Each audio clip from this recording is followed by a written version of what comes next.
کرتا ہے۔ اب سنیے سنیے، امام راضی رحمۃ اللہ تعالی علیہ نے تعریف کی، شکر کی، حالت مرکبۃ من قول و اعتقاد و عمل، فرمایا یہ عبادت نام ہے ایسی چیز کا جو کہ مرکب ہو قول سے، اعتقاد سے اور عمل سے۔ اب دیکھیے فرمایا قول یہ کہ اگر بولے تو زبان سے اقرار کرے، وحدانیت کا اقرار کرے، کیا فرمایا؟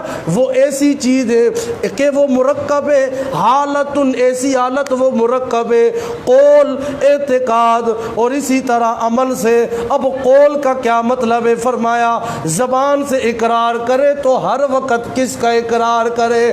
وحدانیت، اس کی وحدانیت کا۔ اعتقاد یعنی دل میں ہر وقت اگر اعتقاد رکھے، دل میں اگر سوچ رکھے، اسی کی وحدانیت کی سوچ رکھے، اسی کی وحدانیت کو سامنے رکھے، یہ ہوا اعتقاد۔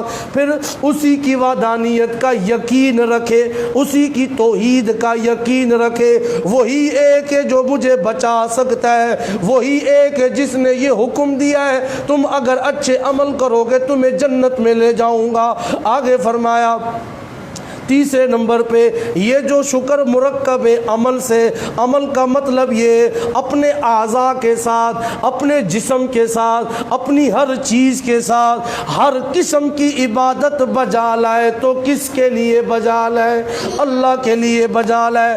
جب یہ معلوم ہو گیا تو پتہ چلا کہ پھر اللہ اسی شکر پہ راضی ہوتے ہیں کہ بندہ اپنے قول، فعل اور عمل میں اللہ ہی کو راضی رکھنے کی کوشش کرے۔ پھر آگے فرمایا اگر تم ایسا نہیں کرو گے تو یاد رکھنا قیامت والے دن نہ رشتہ دار، نہ اسی طرح کوئی قریبی، نہ دوست، یوم یفر المرء من اخیہ و امہ و ابی و صاحبتہ و بنی لکل امرئ منہم یومئذ شأن یغنی۔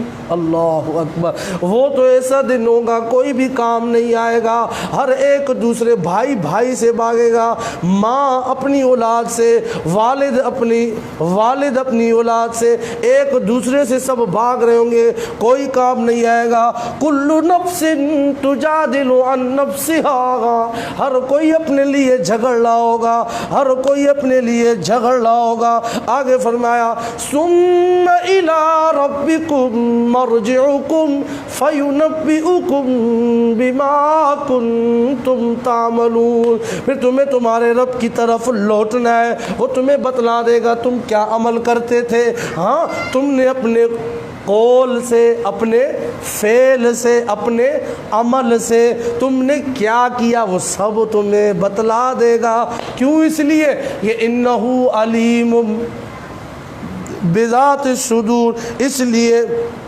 کہ وہ تمہارے دلوں کے بھید کو، دلوں کے حالات کو جاننے والا ہے۔ اللہ نے یہاں پہ دلائل بیان فرمایا کہ یہ دلائل مان جاؤ، لیکن حال یہ انسان کا اتنا کچھ ہونے کے باوجود بھی پھر بھی نہ شکری۔ اللہ نے سمجھایا دن و رات کو وہ لپیٹتا ہے، آسمان و زمین کو وہ پیدا کرتا ہے، تمہیں تمہاری ماؤں کے پیٹوں میں اس نے پیدا کیا۔ دنیا کے اندر اتنی ارب آبادی آدم علیہ السلام سے شروع ہو رہی ہے، یہ سب کرنے والی اللہ کی ذات۔ لیکن پھر کیا ہوا؟ وَإِذَا مَسَّ الْإِنسَانَ ضُرٌّ دَعَا رَبَّهُ، اللہ اکبر۔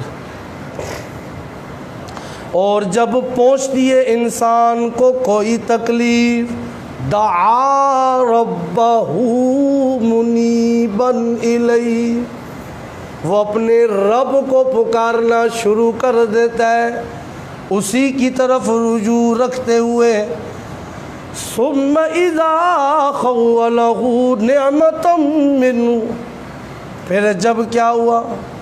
جب وہ اسے بخشتا ہے، خولا بخشتا ہے، نعمت من اپنی طرف سے نعمت، یعنی اس کی تکلیف کیا ہو جاتی ہے؟ تکلیف کیا ہو جاتی ہے؟ دور۔ تکلیف کیا ہو جاتی ہے؟ دور ہو جاتی ہے۔ تو کیا ہوتا ہے؟ نسیا ما کان یدعو الیہ من قبل. کتنا بڑا ناشکر ہے.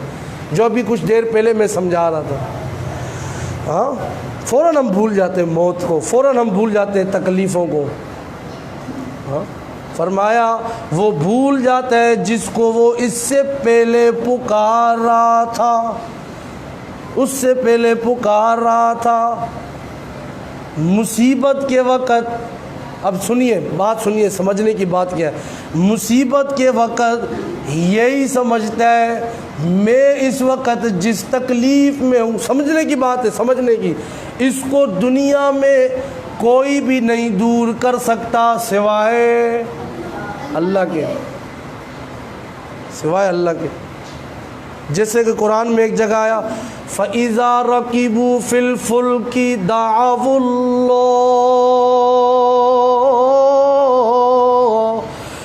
مُخْلِصِينَ لَهُ الدِّينَ.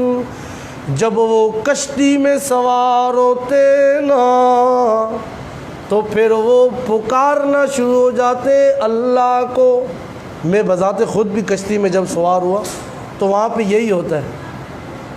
کچھ دنوں پہلے ابھی واقعہ ہوا, اللہ اکبر, ہو کیا قیامت, یہ کہتے ہیں نا قیامت سے پہلے قیامت. اور واقعی میں موت تو ہے ہی قیامت صغریٰ, یہ آئے, یہ بات موجود ہے تفاسیر میں. میں نے آپ کو کئی بار بتلایا قیامت کبریٰ وہ جو آئے گی, سب کچھ ختم ہو جائے. قیامت صغریٰ کسی کی موت آ گئی, وہ اس کی قیامت صغریٰ, دنیا سے تو وہ چلا گیا. تو یہ کیسا اللہ, 10 جنازے میں خود ان جنازوں میں شریک ہوا. یہاں پیچھے ہی فوجی قبرستان, پوری دنیا کی توجہ کا وہ واقعہ مرکز بنا. بالخصوص کراچی والوں کے لیے تو بڑا رش تھا, بڑا, اس دن بڑے لوگ تھے. تو بہرحال کئی سارے اس کے اندر دکھ اور غم اور افسوس سامنے آئے, اور ہم بھی اس چیز کا اظہار کرتے ہیں کہ بڑی تکلیف, بڑی. جیسے 1-2 دن پہلے وہ جو پنجاب منڈی بہاؤالدین میں غالباً ایک چھت گری اور اس کے نیچے ایک امام صاحب کا پورا خاندان, یہ بارشوں کی وجہ سے چھتیں کمزور ہو گئی تھی. امام صاحب گئے تھے کوئی اذان یا کسی سلسلے میں مسجد کی طرف, وہ پیچھے جو کمرہ انتظامیہ والوں نے دیا ہوا تھا پورا گرا, اس 5 کے قریب تعداد میں سب اس میں ہلاک, کیونکہ موت واقع ہو گئی, شہید ہو گئے. ہاں جی, اب یہاں پہ بھی یہی آتا ہے سامنے جی, اذان کیوں دیر سے دیر 2 منٹ لیٹ ہو گئی. امام صاحب اگر 1:30 بجے کا وقت ہے, 31 منٹ ہو گئے, اب سب پیچھے. وہ بھی انسان ہے, کبھی دیر ہو سکتی ہے. 2 دن کی چھٹی اگر مانگ رہے, پھر تنخواہیں ان کی دیکھی جائے, پھر ابھی دیکھیں ان کا گھر ایسا. جی کمیاں کوتاہیاں ظاہر سی بات ہے ایسے عملے میں بھی موجود ہوتی ہیں, لیکن اس سے کئی 1000 گنا زیادہ خامیاں ہمارے اندر موجود ہے کہ ہم ان کو وہ مراعات ہی نہیں دیتے. بھائی ایسا گھر ہے, بھائی امام صاحب رہ رہے ہیں, بس صحیح ہے. وہ سارے کے سارے تو دنیا سے چلے گئے, اب اس کا کون متبادل ان کو دے گا. یہاں پہ بھی دیکھیے کتنی لاشیں, جو میرے کشتی کا بتا رہا تھا کنجر جھیل, ہم خود بھی کچھ دنوں پہلے گئے تھے. تو کہنے کا مقصد یہ, وہاں جب یہ واقعہ ہوا ہوگا تو انہوں نے اس وقت صرف کس کو یاد کیا ہوگا؟ اللہ. تو ان چیزوں سے ہمیں عبرت لینے کی ضرورت ہے, موت کو یاد کرنے کی ضرورت ہے کہ وہ یہاں سے گئے تھے, کسی کا اگلے مہینے کچھ ہوگا, کسی نے اگلے دن کا امتحان دینے جانا ہوگا, کسی کا کوئی مصروفیت, لیکن